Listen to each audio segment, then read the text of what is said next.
자, 계속해서 논의드릴 주제 정비사업의 시행 과정 이제 보셔야 됩니다. 전체 그림 자꾸 보셔야 돼서 도시개발법부터 얘기를 시작합니다. 그래서 도시개발법에서는요, 건설계획을 실시계획이라는 용어를 썼었고요. 그 다음에 이제 공급계획이라고 하는 것을 환지계획이라는 용어를 썼었습니다. 그래서 실시계획 작성에서 인가받고요. 공급계획인 환지계획 작성에서 인가를 받게 됩니다. 그리고 나서 그 다음 단계에서 이제 인가된 실시계획에 따라서 공사가 제대로 됐는가를 확인하는 것을 준공검사라는 표현을 썼었고요. 그리고 인가된 환지계획에 따라서 토지 분양에 들어겠습니다 발표하는 것을 환지처분 공고라고 부르게 됩니다. 그래서 이게 기본 구조가 되게 될 것인데, 정비법에서는요, 건설계획을 정비사업의 시행계획, 줄여서 사업시행계획이라는 표현을 쓰게 됩니다. 그리고 나서 이제 공급계획을 관리처분계획이라고 부르게 되죠. 그래서 특히 관리처분계획은 주거환경 개선사업, 재개발사업, 재건축사업에서 공통적으로 인정되는 방식. 다만 그 관리처분계획 방식의 내용을 검토를 하게 되면은 어디에서 바로 재건축 사업에 있어서는 준주거지역 상업지역이라는 전제에서 오피스텔 전체 30%까지 분양을 할 수 있다. 이런 게 이제 특이할 만한 점이 됐습니다. 해서 사업시행인가, 관리처분계획인가라고 하는 것이 축이고요. 그 다음에 이제 인가된 사업시행계획에 따라서 제대로 공사가 되는가 확인하는 과정을 준공인가라는 용어를 쓰게 될 것이고, 그리고 나서요, 준공인가 다음이 이제 인가된 관리처분계획에 따라서 아파트 분양에 들어가겠습니다 발표하는 것을 이전의 고시라고 부르게 됩니다. 그래서 이전의 고시가 있으면 모든 권리공개 이전 확정은요, 이전에 고시의 다음날 이루어지게 된다. 이렇게 뼈대를 잡아주셔야 됩니다. 그래서 이게 기본적인 논리 구조가 되게 되는 거예요. 그래서 이렇게 해서 지금 이제 절차라고 하는 것 미리 세팅이 되셔야 돼요. 그런데 이 사업시행계획서 파트는 사실은 통계적으로 2, 3년에 한 문제밖에 구성이 되지 않습니다. 다만 앞으로 이제 사업시행 인가가 떨어지게 되면 건설은 뭐에 따라서 인가받은 사업시행계획에 따라서 건설이 이루어져야 되고요. 그리고 이에 대응해서 공급이라고 하는 것은 인가된 관리처분계획에 따라서 공급, 분양이 이루어져야 된다. 근데 문제 구성할 때 이런 식으로 장난쳐요.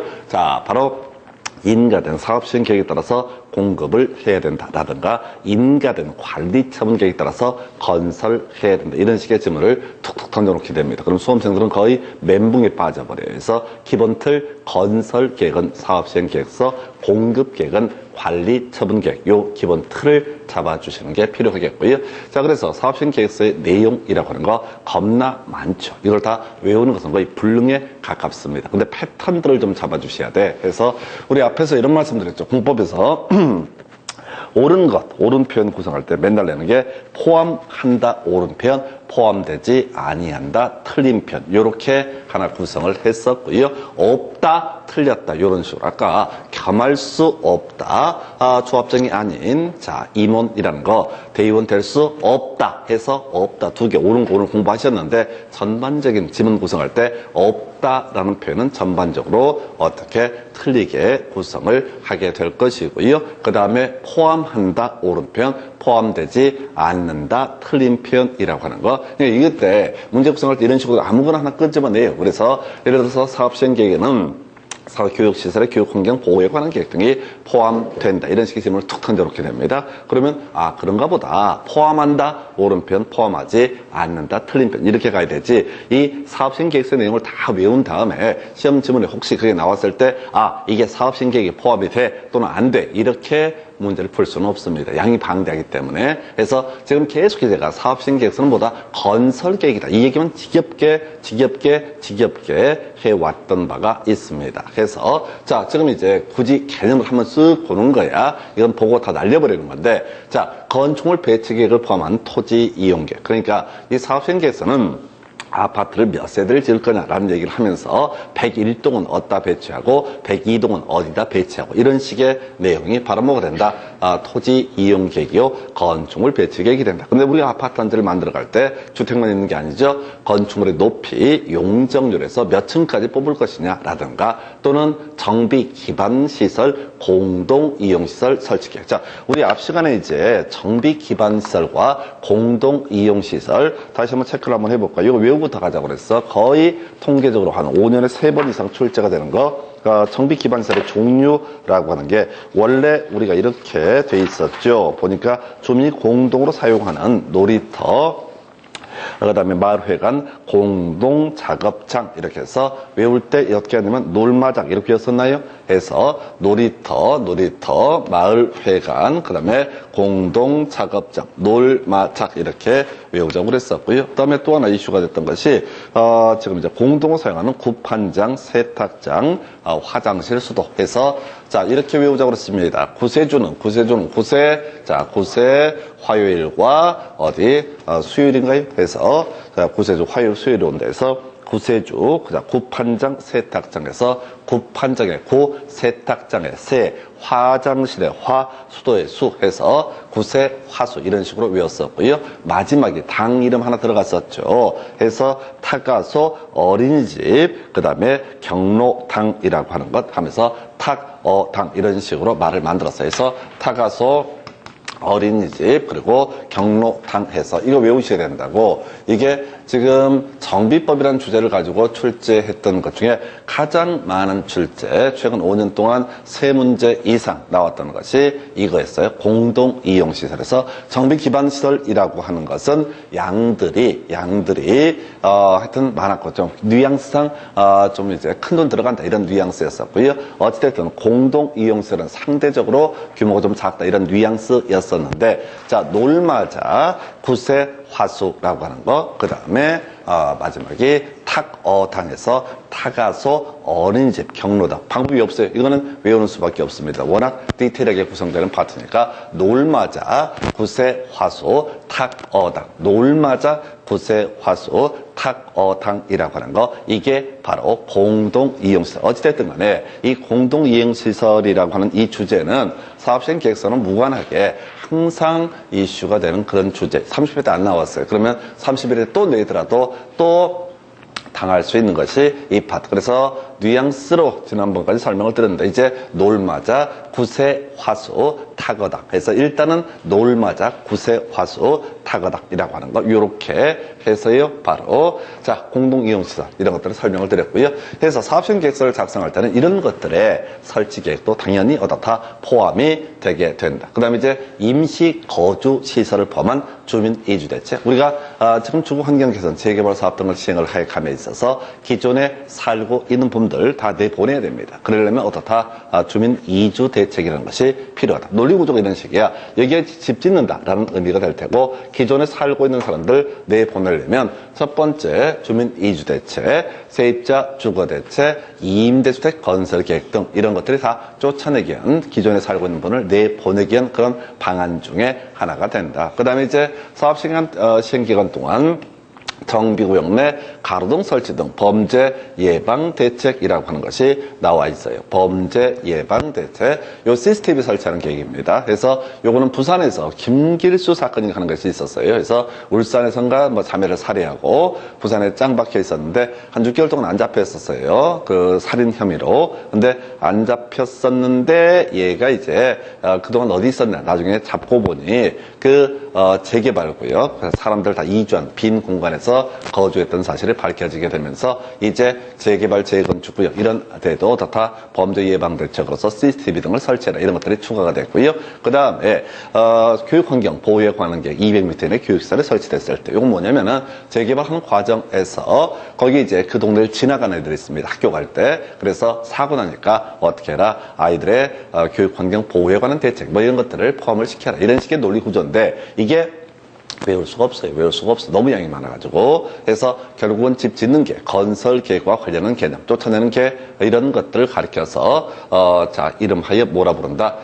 지금 이제 사업시행 계획서라 부르는데 여기서는 이제 전에 한번 좀 오래전에 나왔던 것이 분양 이런 얘기 들어가서 틀리게 나왔던 적이 있습니다. 분양은요 관리처분 계획과 관련되는 거예요. 그래서 상당히 까다로운 형태의 문제인데 뉘앙스의 문제입니다. 사업시행 계획서는 뭐라고요? 건설 계획, 그 다음에 관리처분 계획은 뭐가 된다? 분양 계획. 그래서 분양 등에 관한 계획은 사업시행 계획의 내용이 될 수가 없다라고 하는 거. 이 정도가 맥시멈입니다. 그래서 결국은 이 내용을 쭉 통해서 우리가 기억을 해야 되는 것은 자 사업시행 계획서는 뭐 어떤 게 건설과 관련된 계획이 바로 어떻다? 사업 시행 계획이다. 이렇게 해석을 하게 됩니다. 그 다음에 이제, 특례조항에서 존치, 리모델링이 포함한, 내용이 포함된 사업 시행 계획서를 작성해서 인가 시청할 수 있다. 여기 이제 뭔 얘기냐면, 원래 이게 한 번 시험 지문에 나오고 거의 가치 없는 지문 중에 하나입니다. 자, 그래서 한 번 딱 나왔던 그런 주제인데, 원래 이 사업 시행 계획서라고 하는 것은 이런 논리 구조가 되는 거예요. 다 때려부시고 새로 짓는 계획을 가리켜서 뭐라고 그런다?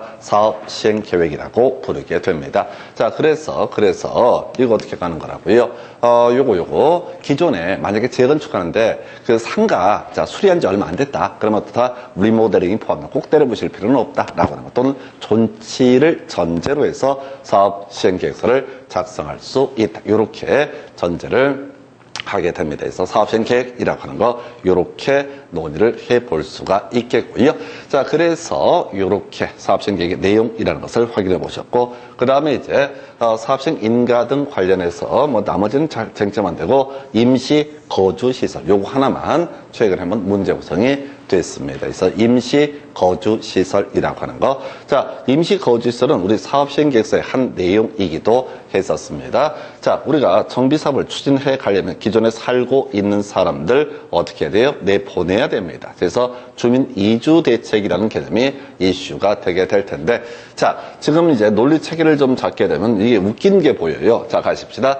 임시 거주 시설을 포함한 주민 이주 대책. 누가? 사업 시행자가 사업 시행 계획에다가 포함을 시켜야 된다. 이렇게 되어 있단 말이죠. 이게 말이 안 되는 거야. 자, 지금요. 그 지역 내 주민들이 정비 사업을 하기 위해서 설립해 놓은 것을 가리켜서 뭐라고 한다? 조합이라고 부릅니다. 조합은요, 산타클로스가 아닙니다. 그래서 산타클로스가 아니에요. 그러고 보니까 우리 딸내미가 그런 얘기를 합니다. 이게 중인데, 와, 대가리가 살살 돌아가는 게, 뭔 얘기하다가 예수님의 존재를 믿느냐, 뭐 이런 얘기가 쭉 나왔어. 근데, 그래가 안 믿는데, 택도 없는 소리라 이거지. 근데 마지막에 살을 하나 붙이더라고요. 자기는 산타님을 믿는다, 이렇게. 와, 선수인 거야. 기독교 관련한 나머지 주장이나 이런 건 하나도 안 믿는데 산타클로스는 자기는 믿는다. 여기는 선물은 필요하다 이거죠. 와, 이게 머리가 살살 굴러가는 게 물어보지 않았어. 산타 이런 얘기 물어보지도 않았어. 근데 굳이 손을 들고 나는 딴 건 다 안 믿는데 산타클로스는 믿는다 해서 뭐지 하여튼 간에 크리스마스 이브 때인가요? 그때 오신다는 그분은 믿고 그날 당일날 원래 주인공은 절대 믿지 않지만은 그 전날 오신다는 그분만 믿고 있다 해서 갑자기 그 얘기가 생각났어요. 뭔 얘기다가 임시 거주시설을 포함한 주민 이주 대책. 다시 갑시다. 지금 이제 조합은 산타클로스도 아니고 뭐 종교 이런 사람도 아니야. 그런데 이 말도 안 되는 게 이 사업 시행자가 지금 뭘 해야 돼요? 사업 시행 계획을 작성을 하게 됩니다. 사업 시행 계획을 작성하는데 주민 이주 대책 등을 포함을 시켜야 돼요. 이게 말이 안 되는 거야. 조합은 그냥 그 지역 주민들이란 말입니다. 조합의 구성원은. 근데 왜 형편이 어려운 사람을 위해서 도와줄 의무가 있을 것이냐. 이건 국가나 지자체가 담당을 해야 될 영역이지. 조합이 자기들 뭐 개인 돈 털어가지고 마을 주민들을 도와준다. 이건 있을 수가 없는 논리 구조예요. 그런데 지금 이런 임시거주시설을 포함한 임시거주시설이 뭐냐면 구체적으로 그런 거예요. 지금 이제 재개발, 주거환경 개선 사업 등을 함에 있어서 그런 경우가 있습니다. 지금 이제 이사갈 형편이 안 되는 사람이 있어. 너무너무 살기가 힘들어서 거기 겨우 새들어 사는 분이 있다고요. 근데 우리 건물 새로 지어야 되니까 꺼져주세요 라고 한다고 해서 그 사람이 꺼져주는 게 아니야. 꺼져주고 싶어도 꺼져줄 방법이 없어. 그래서 요즘엔 많이 이런 걸 안 하는데 전에는 어떤 식으로 하냐면은 그 정비구역 안 또는 밖에다가 가건물 같은 걸 지었습니다.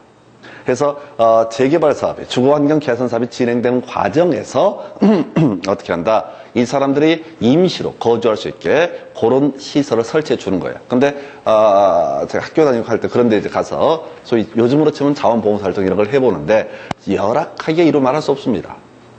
화장실도 뭐 이게 장난이 아니죠. 아무리 잘 꾸며놔도 장난이 아닌데 가건물로 다 지어놨으니 사람이 살 수가 없는 거지. 하여튼 간에 고르한 임시 거주시설 등을 누가 바로 조합이 사업시행 계획서에 포함을 시켜라. 그런데 제가 말씀드린 것처럼 이건 국가나 지자체의 책무이지 그 마을 주민이 책임을 져야 될 항목은 아니에요. 근데 현실적인 부분을 고려해서 국가에서 어떻게 임시 거주시설을 또 지자체에서 준비를 못하는 거야. 그 동네 특징을 모르니까. 돈이 있고 없고를 떠나서 해주고 싶어도 해줄 수가 없어. 모르니까 특징을. 그래서 나온 얘기가 일단 조합이 뭘 해라. 주민 이주대책 임시 거주시설을 설치해라 라고 이렇게 해놓은 상태였었고요. 그리고 나서 사용 신청이라고 하는 것을 이제 나오게 됩니다. 그래서 논리구조가 이런 식이야. 국가 지자체가 해야 될 책무를 지금 조합이 사업 시행자가 임시 거주시설을 설치한다라고 했었잖아요. 이게 대신 국가에서 공짜로 국가 지자체가 가지고 있는 토지 건물을 쓸 수 있게 해주겠다라고 하는 거. 해서 이렇게 가죠. 사업 시행자 주거환경 개선 사업과 재개발 사업만 해당이 됩니다. 이런 것들은 포인트 안 돼요. 안 돼. 포인트 안 돼요. 당연히 재건축은 필요가 없어. 재건축 저기 서울 강남에 재건축합니다. 너무 형편이 어려워서 전세 12억에 전세 드는 이런 사람들한테 아이고 되게 형편이 어려우시네. 가건물 지어줄 테니까 잠시로 거주하세요. 이런 건 있을 수 없다는 얘기겠지. 그래서 재건축은 빠지는 거고요. 주거 환경 개선 사업이나 재개발 사업에 있어서 임시 거주시설에 필요한 건축물이나 토지 사용 신청을 받은 때 국가 지자체 이를 거절하지 못하고 사용료는 무료로 하게 됩니다. 그래서 대부료는 면제한다라고 되어 있어요. 그래서 그 얘기는 뭐냐면은 임시 거주시설을 일단 조합이 설치를 하는 건 별개의 문제로 국가 지자체가 가지고 있는 토지 건축물에 대해서 무상으로 다 쓸 수가 있다. 그래서 국가 지자체는 이 사용 신청이 있으면 다 무상으로 쓰게 해줘야 된다라는 논리 구조가 되게 되는 겁니다. 자, 그런데 말이죠. 거절이라고 하는 것을 보게 되면은 이게 출제 포인트예요. 이건 얘가 나오면은 얘는 그냥 옳은 것을 고르시든 틀린 것을 고르시든 답이 아니게 구성하는 영역이고 답으로 구성할 때는 거절이라고 하는 거. 자, 국가지자체 혹시 이 문제에 사용 신청을 받은 임시 거주시설로 쓰겠다는 그 부분에 대해서 제3자와 매매 계약을 체결했을 때 사업 시행자의 이 사용 신청을 거절할 수 있다라고 되어 있죠. 그러니까 이런 식이죠. 자, 지자체가 소유하고 있는 각 건물 하나가 있다고 하십시다. 근데 이걸 제3자 누군지 모르지만 매매 계약을 체결을 한 상태입니다. 팔기로 약정이 된 거예요. 자, 근데 우리 민법에서 공부하겠지만 기본적으로 매매 계약이 체결됐다고 해서 소유권 자체가 바로 넘어간 건 아니죠. 아직은 등기가 이루어지기 전이면 누구 거다? 국가 지자체 거다. 이렇게 가는 거예요. 이거를 조합이 사업 시행자가 임시 거주 시설로 쓰겠다라고 하는 사용 신청을 하게 되면 이때는 어떻다? 거절할 수도 있다라고 하는 거예요. 그래서 포인트가 뭐라고요? 제일 중요한 키워드 제3자와 매매 계약을 체결했을 때 어떻다? 신청을 거절할 수 있다. 포인트가 뭐라고요? 제3자와 매매 계약을 체결했을 때 어떻다?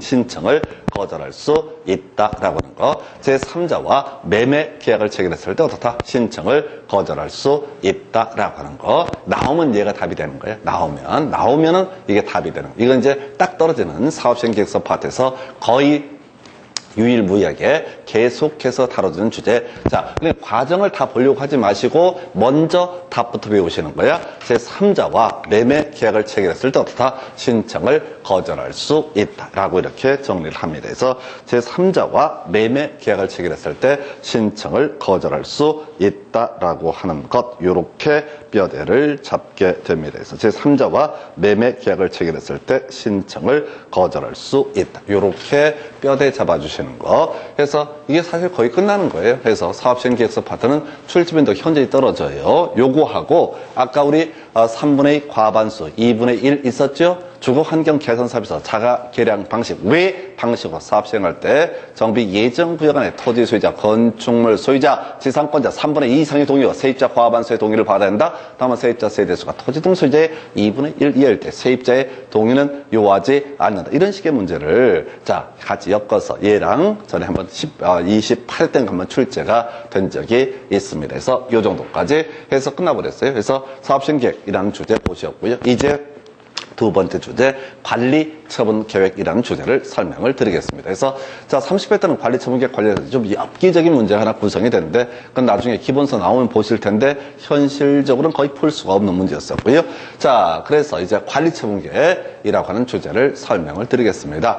그래서 관리청객 다 묶어서 1년에 한 문제 구성되고요. 요즘에 출제 트렌드는 앞쪽보다는 뒤쪽에서 주로 출제 이슈가 되게 됩니다. 그러다 치고, 자, 일단은, 자, 우리가 전체 그림 자꾸 보셔야 될 건설 계획을 뭐라고 한다? 사업 시행 계획, 공급 계획을 뭐라고 한다? 관리 처분 계획이라고 부르게 된다. 요 기본 뼈대를 잡아 주셔야 돼. 해서 다시 사업 시행자가 500세대 아파트를 짓겠다라고 하면 그걸 뭐라고 한다? 사업 시행 계획. 이 500세대 아파트에 대해서 누구한테 어떻게 분양을 하겠다라고 하는 계획을 뭐라고 한다? 관리 처분 계획. 근데 아까 우리가 같이 공부할 때 사업 시행 계획서 관리 처분 계획 이런 얘기할 때, 자, 주거 환경 개선도 재개발도 재건도 재건축도 모두 분양하는 방식, 바로 관리 처분 계획 방식을 채택할 수 있다. 이게 전제가 됐던 것이고요. 자, 지금 이제 보게 됩니다. 누구한테 분양을 할 것인가? 토지 등 소유자. 그런데 누구는 제외한다? 지상권자 제외라고 돼 있죠. 그래서 우리 앞에서 공부할 때 토지 등 소유자가 뭐 있어요?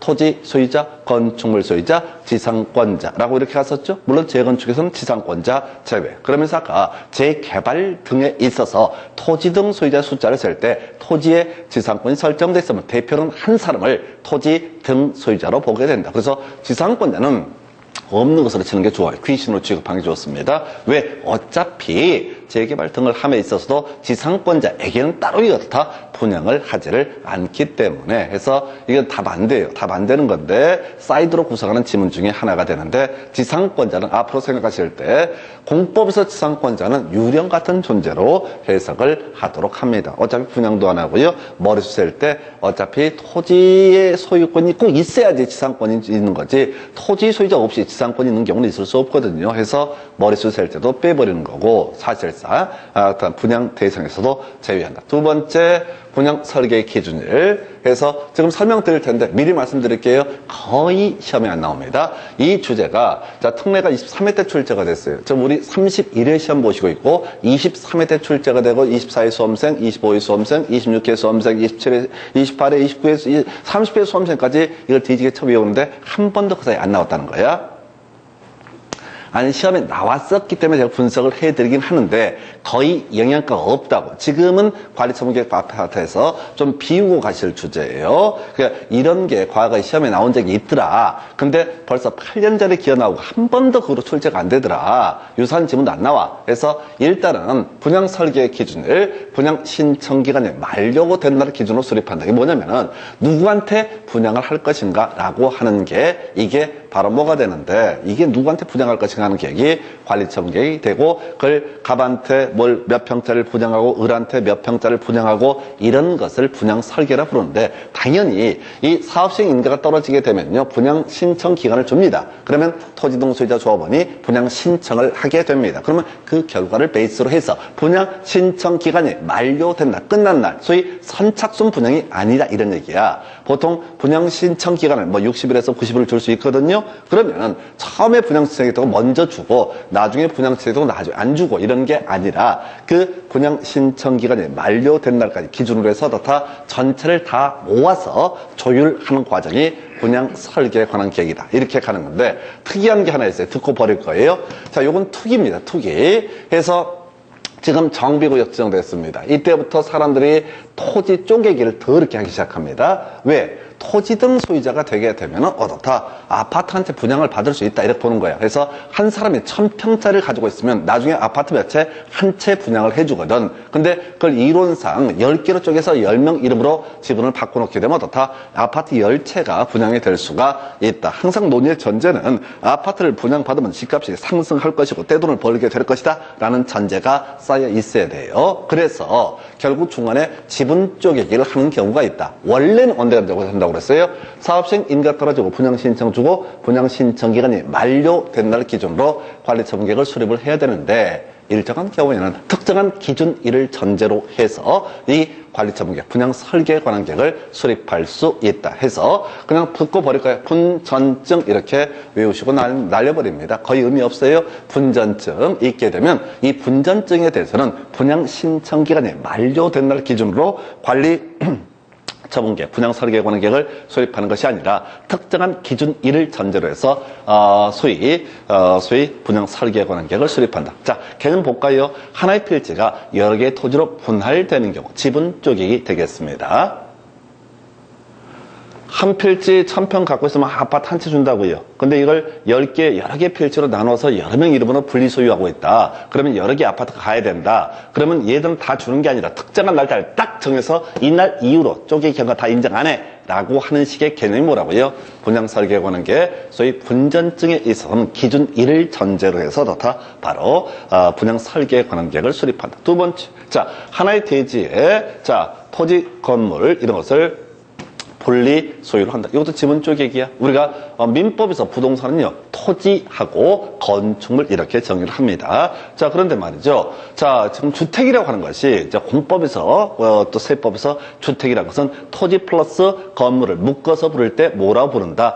주택이라고 정의를 하게 됩니다. 그래서 실질적으로 내가 단독주택을 한 채 가지고 있다는 얘기는 토지도 가지고 있고 건물도 가지고 있는 상태인데 토지 소유자와 건물 소유자로 분리를 해버린다. 그럼 앞에서 우리가 머릿수를 셀 때 토지 소유자와 건물 소유자가 달라지면 각 1인을 뭘로 본다? 토지 등 소유자로 본다. 이렇게 지분 쪼개기 했다고요. 그 다음에 지금 단독, 다가구, 소유자 한 명이라는 얘기입니다. 이게 다세대 주택으로 전환된다. 이것도 공동주택으로 지분 쪼개기 하는 겁니다. 그 외에 지금 건축물 등을 건축을 해서 토지 등 소유자 수가 증가하는 경우 해서 이건 뒤만 살살 보셔야 돼. 분전증. 자, 줄여서 지분 쪼개기입니다. 본질은 지분 쪼개기입니다. 이런 사례가 있으면 기준 1을 전제로 해서 소위 뭘 수립한다?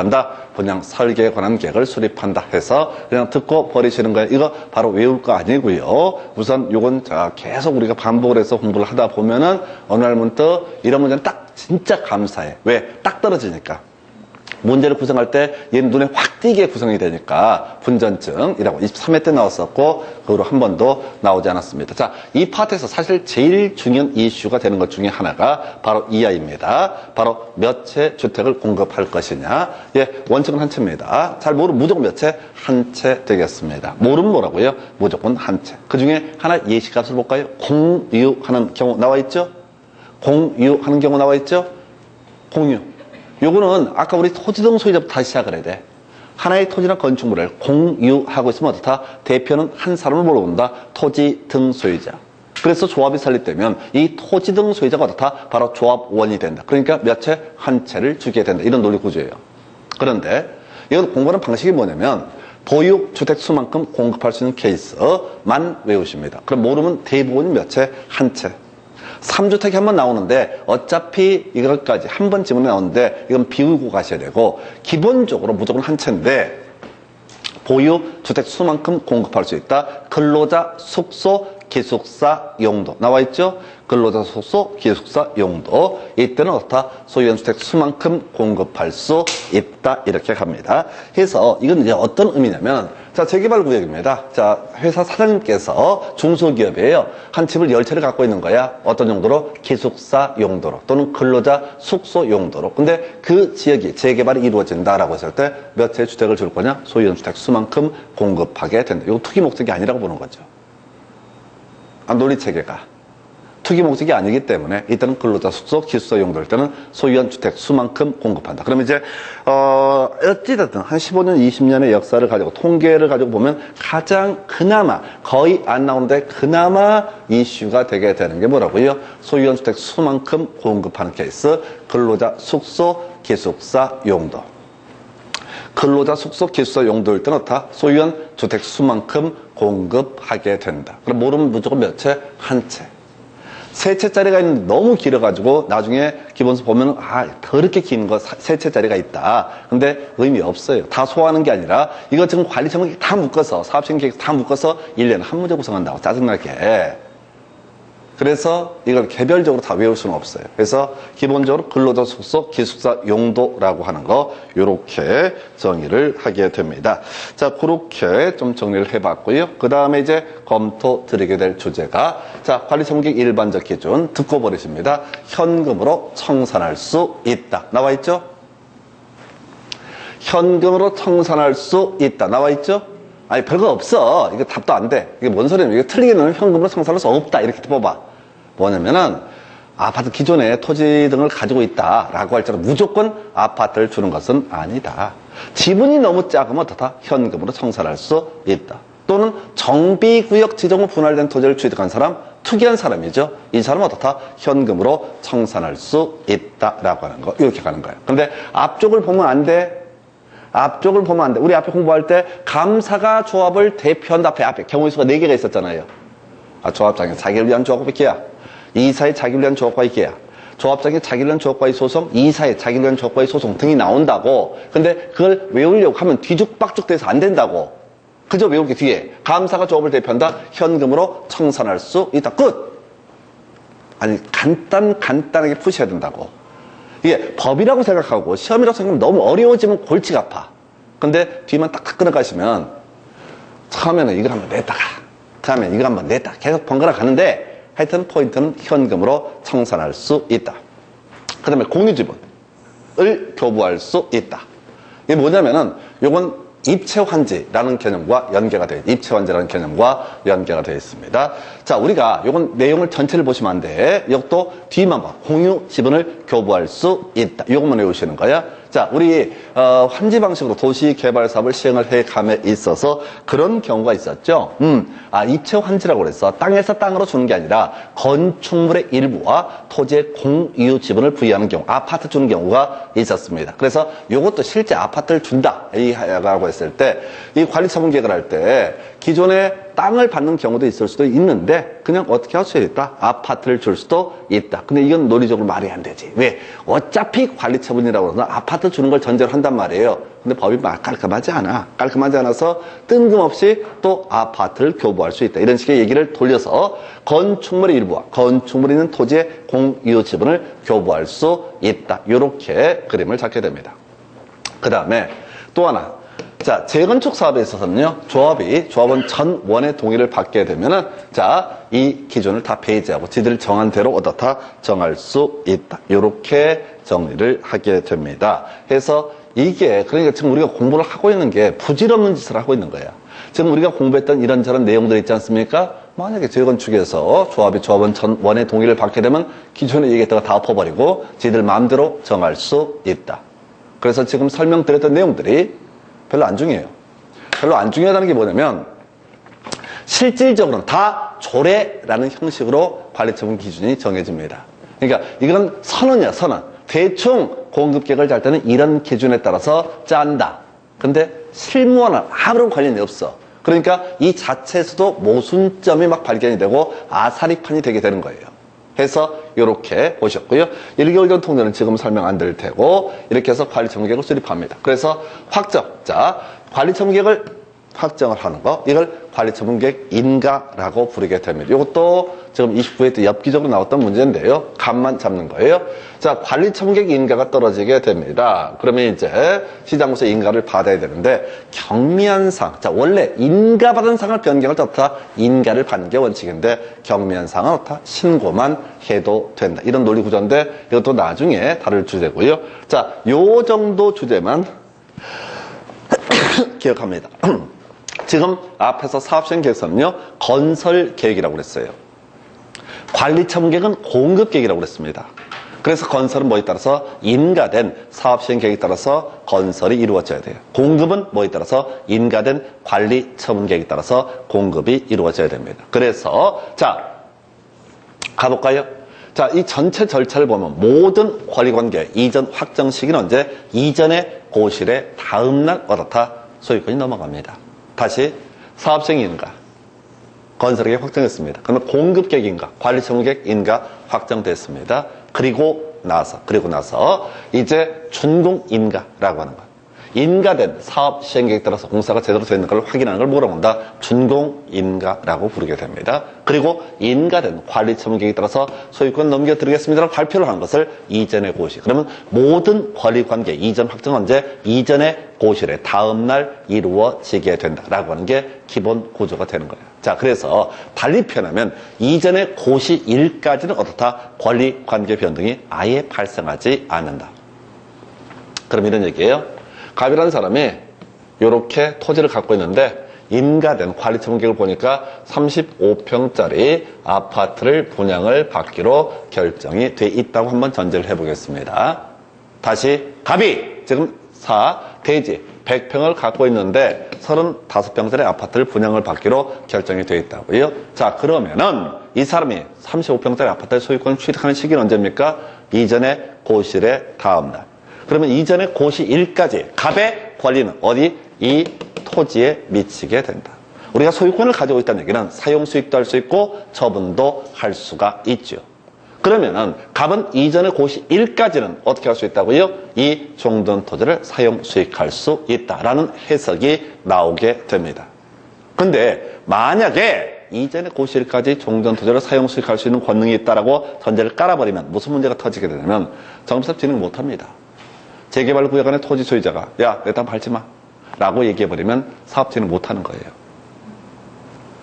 소유권은 배타적 권리니까 세상의 모든 사람에게 주장할 수 있기 때문에 그래서 특례조항을 두는 거야.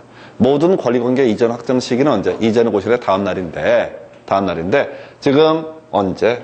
종전토지, 건축물의 소유자 등은 자 원칙적으로 어떻다? 종전토지를 더 이상 관리처분기 인가가 떨어지면 사용할 수 없습니다. 원래 법조는 그렇다고. 다시 지금 원래 민법 체계로 보게 되면 이전의 고시일까지 종전토지 어떻다? 사용수익할 수 있다. 이게 전제가 돼야 돼. 근데 이렇게 해버리면 정비사업 추진을 할 수가 없으니까 정비법에서 종전토지 더 이상 사용수익을 할 수가 없다라는 특례조항을 두게 된다고요. 특례조항을 두게 되는 거예요. 그래서 사용수익을 할 수가 없다. 그런데 시험에는 원칙적으로 사용수익이 금지가 되지만 동의 받으면 어떻다? 사용수익할 수 있다. 다시 갑시다.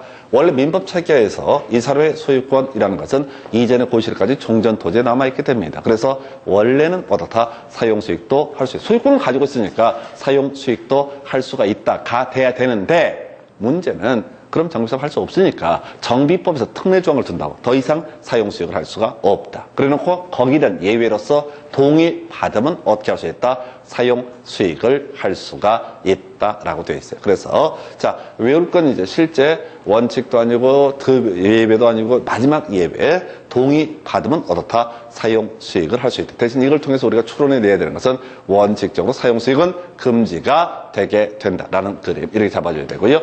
자 그다음에 철거라고 합니다. 자 갑시다. 지금 자 종전의 관리, 자 관리처분기 인가가 떨어집니다. 그러면 이때부터 현실적으로 뭐가 이루어지면 이주하시게 됩니다. 원래 살던 분들이 딴 동네에 이주를 하시게 될 테고 그 다음에 철거의 문제가 발생합니다. 다시요. 논리체계가 철거가 이루어지는 시점은 언제라고요? 관리 처분계획 인가가 있는 시점에 철거가 이루어지게 됩니다. 그런데요, 자 이런 경우가 있습니다. 정비사업, 재개발 등을 진행을 하는 데 있어서 어떤 특징이 있을 수가 있느냐? 재개발 등을 함에 있어서 특징이 뭐냐면은 자, 한 정비사업 하는데 구역 지정되고 한 10년쯤 지나서 아직도 진행이 안 되는 경우가 있어. 아사리 파는 동네입니다. 그러면 이 동네는 우리가 이제 따로 공부할 건 아닌데 나중에 기본서 보면 나올 텐데 개발 행위가 제한적으로 묶여서요. 자, 개수도 못 합니다. 고치지를 못 해요. 그러면 기존에 좀 형편되는 사람 입장에 너무 짜증나는 거야, 이게. 사업 진행이 언제 쭉쭉 진행이 될지도 모를 뿐더러 그 다음에 기존에 살고 있는 집에서도 이 수리도 제대로 안 되니까 법상 금지가 되니까 그래서 이 사람이 어떻게 돼? 형편 좀 된다는 전자에서 딱 놔두고 딴 데로 이사를 가버려요. 그럼 빈집이 되죠? 빈집이 되면 어떻게 돼? 아이들 문제가 터지죠. 동네 양아치들.